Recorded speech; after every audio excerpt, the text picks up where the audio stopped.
Sources say directly elected seats in district councils to be reduced to less than 100. The statutory minimum wage raised to $40 per hour starting today. And in Paraguay, the presidential candidate that vows to keep diplomatic ties with Taipei wins the latest election.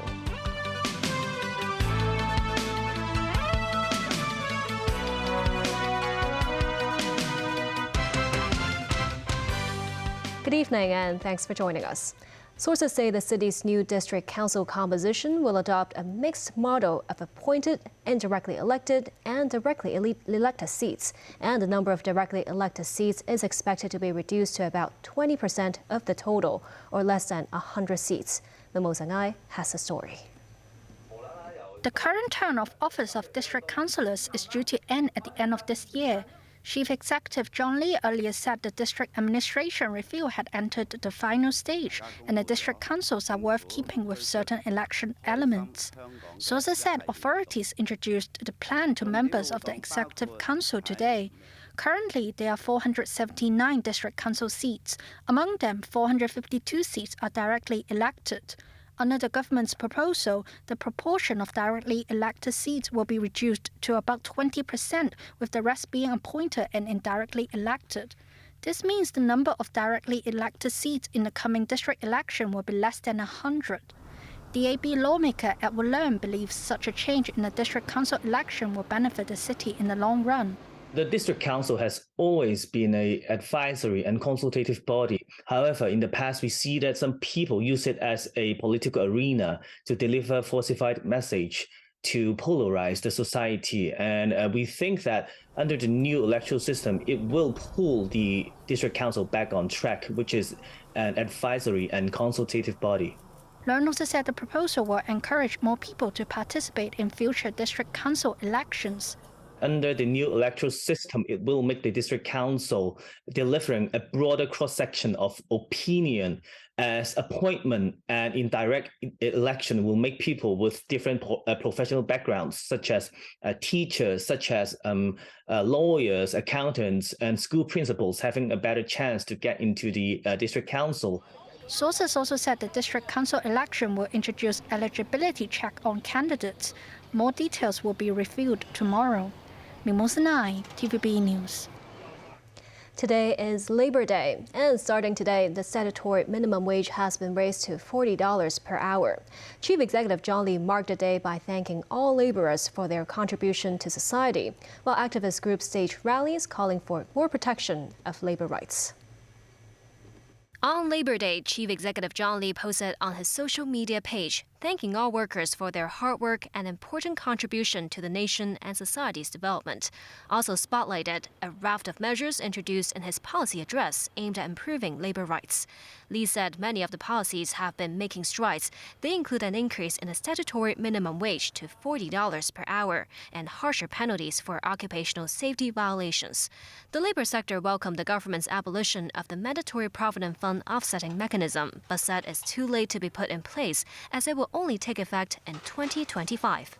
The Federation of Hong Kong and Kowloon Labour Union said some employers might fire the workers in a 2-year window before the measure comes into force, and that would allow these bosses to still raid workers' pension funds for the severance and long service payments. Marking Labor Day, the League of Social Democrats headed to the central government offices, urging the government to set up standardized working hours, a universal retirement scheme, and unemployment assistance. The Hong Kong Women Workers Association also petitioned the government, calling for more protection of freelancers' interests and that of the working poor. On the first 2 days of the May Day Golden Week holiday, more than 320,000 mainlanders traveled to Hong Kong. Security has also been stepped up around the city's tourist spots. The 5-day Golden Week holidays entered its third day, and Hong Kong's tourist attractions, including the Avenue of Stars in Tsim Sha Tsui, continue to be bustling with vacationers. This morning, when police were patrolling the area, they found a bag left on a bench along the harbour front. Using the identity documents inside, officers located the bag owner, a tourist from the Philippines, through his tour guide. I forgot my bag while we're taking picture at the Victoria Harbor, and fortunately the police found it, and I was running towards to recover it. The good thing is the police had it and they returned it to me. Meanwhile, a phone theft was thwarted in the small hours of Sunday. A 50-year-old mainland resident holding the exit entry permit tried to steal a tourist's unattended phone before being arrested on the spot by a police officer on patrol nearby. Still, safety seems to be the last concern on many tourists' minds. I live in Shenzhen. I often come here with my friends, so I think this city is safe. I'm from Philippines and it's my 4th day here. I am happy and carefree here in Hong Kong. I think it's more safer than any other countries. I will just bring my cell phone and I can use my phone to pay instead of cash. That's how I protect my belongings. Police also remind travelers not to carry a large amount of cash while out and about and keep an eye on their personal belongings at all times, especially in crowded places like this, so as to not let pickpockets or lost items ruin your holiday in Hong Kong. On the first 2 days of the Golden Week, more than 320,000 mainland holidaymakers visited the SAR. That's more than half of the total number of mainland tourists expected to visit throughout the 5-day holiday by the Travel Industry Council. The council's director, Timothy Choi, said that's a good sign, and he hopes the government will further strengthen promotion for the city's art and cultural events to woo more tourists and help them understand more about Hong Kong's history and culture. Paraguay's ruling Colorado Party romped an easy election win, keeping it in power for another 5 years. The country backed its presidential candidate Santiago Peña and got majorities in both houses of Congress. During the campaign, Peña vowed to extend Paraguay's decades-long diplomatic relations with Taipei despite pressures to switch recognition to Beijing. Matthew Bray reports. This election had been flagged by analysts as a close-run contest. It was anything but, with economist Santiago Peña gaining 43% of the vote, way ahead of his closest challenger, Efrain Alegre, on 27%. The conservative Colorado Party won 15 of 17 governorships up for grabs and got majorities in the Senate and lower house. The Colorado Party has ruled for all but 5 of the last 75 years and was able to campaign effectively despite rising discontent over the economy. The pact for a new Paraguay coalition led by Alegre had been optimistic going into the vote but got rebuffed anyway. That because significant numbers of undecided voters plumped for Paraguayer Cubas, a rightist outsider who received 23% of the vote, much larger than expected. Peña told his supporters it was a victory for the people who chose the path of peace and reconciliation. He supports business-friendly policies, low taxation and attracting foreign investment. Alegre acknowledged that divisions within the opposition had stopped his chances of overturning the Colorado hold on Paraguayan politics. Peña is a former IMF economist who will need to cut the fiscal deficit and navigate corruption allegations from the US Treasury over the former President Horacio Cartes. Farmers have also wanted Asuncion to ditch Taipei as an ally and open relations with Beijing in order to sell soybeans and beef. That will not happen for now, but Peña has said he will seek more trade with China without explaining how that would come about. Matthew Bray, TVB News. JP Morgan Chase will take over stricken First Republic Bank after United States regulators seized the lender on Monday.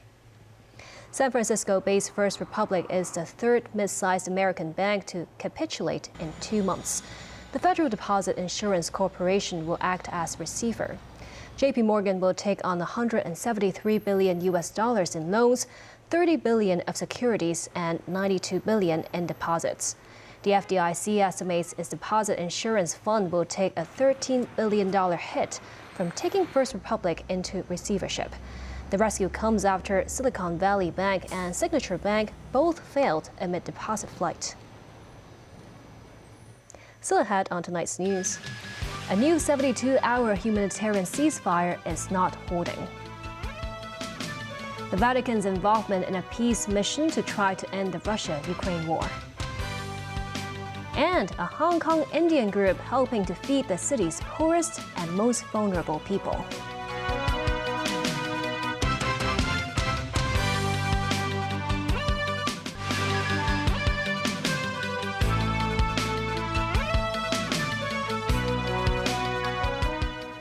Welcome back. A 72-hour humanitarian ceasefire is not holding in Sudan. Monday morning has seen more clashes and fighting in Khartoum. The exodus from the country continues, with more people trying to flee and extra international help on the way. David Garrett reports. This does not look or sound like a ceasefire. Sudan's army and the paramilitary RSF agreed to a 3-day truce after American-Saudi mediation. The decision followed international pressure to allow safe passage of civilians and distribution of aid. But smoke fills the sky in Sudan. Both sides have accused the other of restarting the fighting. In reality, it's not clear the violence stopped at all. In another part of the port, many thousands have gathered, hoping to find a way out of the country. Most migrants are heading here now as their best means of escape. There were long lines of evacuees trying to get temporary residence in Saudi Arabia. A bus on a boat as this makeshift transportation travelled through Lake Nasser, which lies on Sudan's northern border with Egypt. Many families are escaping on crafts like this one. They spoke of never having seen such bloodshed on the streets of Sudan. The already desperate situation at a refugee camp in Chad is worsening as more arrive. Women have been giving birth here without medical assistance or shelter for newborns. Children are falling ill as the desert dust gets in their eyes and throat. The UN says the country is at breaking point, with water and food hard to find. But help and aid is on the way. The International Committee of the Red Cross have been loading supplies in Jordan, ready to send to Sudan. I'm standing here at Marka Airport. We are loading today medical supplies to be sent from Amman to Port Sudan. We are all aware in ICRC about the huge needs for medical supplies, and those needs are very, very urgent. But if the fighting continues, it will be hard to get the supplies to where they are needed most, and it is needed, as this dashcam footage shows a dire situation on the street in the capital. If the fighting intensifies, it will be nearly impossible to get aid in at all, and more people will try to flee. David Garrett, TVB News. Ukrainian air defense systems largely repelled the latest round of Russian missile attacks on Kyiv and other parts of the country early on Monday morning. This comes as the head of Russia's private Wagner militia predicted Ukraine will launch a counteroffensive on May 2nd. Meanwhile, Pope Francis told reporters that the Vatican is involved in a peace mission to try to end the conflict between Russia and Ukraine. Daniel Rao tells us more. Valery Zaluzhny, the commander-in-chief of Ukraine's armed forces, said Russia attacked Ukraine from strategic aviation planes at around 2:30 a.m. local time. The capital Kyiv and several other regions were targeted. Zaluzhny said 15 out of the 18 missiles launched had been destroyed and that air defense systems were called into action. Kyiv officials reported all missiles directed at the city were destroyed. They stated there were no civilian casualties. The eastern city of Pavlohrad was struck twice overnight. Local officials said an industrial enterprise, 19 apartment buildings and 25 private buildings were damaged or destroyed. The Russian military has stated recent strikes on Ukraine are designed to hamper Kyiv's plans for a long-planned counter-offensive in the east. Last week, the head of Russia's private Wagner militia, Yevgeny Prigozhin, said Ukraine was preparing for an inevitable counter-offensive. He speculated it would be launched on May 2nd. Meanwhile, during a flight home after a 3-day visit to Hungary, Pope Francis told reporters the Vatican is involved in a peace mission to try to end the conflict between Russia and Ukraine. The Pope said he is willing to do everything that has to be done to achieve peace, and there is a mission in course now, but it is not yet public. Francis said he had discussed the current situation in Ukraine with Hungarian Prime Minister Viktor Orban and with Metropolitan Hilarion, a representative of the Russian Orthodox Church in Budapest. Since Russia invaded Ukraine in February 2022, Francis has pleaded for peace practically on a weekly basis. He has repeatedly expressed a wish to act as a broker between Kyiv and Moscow. However, his offer has so far failed to produce any breakthrough. Daniel Rao, TVB News. Uzbekistan passed a package of constitutional amendments in a referendum, allowing President Shavkat Mirziyoyev to run for 2 more 7-year terms when his current one ends in 2026. The reform passed with an apparent over 90% in favor of resetting the term count. Mirziyoyev has been in power since 2016. Now the terms have been extended from 5 years to 7, He could be in charge until 2040. The changes are unlikely to be welcomed in the West, but little action is expected. Mirziyoyev has been praised as a liberal reformer for abandoning his predecessor's isolationist policies. And a charitable organization has been helping to feed the city's poorest and most vulnerable since the height of the pandemic. Set up by members of Hong Kong's Indian community, the body vows to further expand its efforts so fewer people will be left hungry in the city. This is what you'll see on this street corner of North Point every Tuesday afternoon.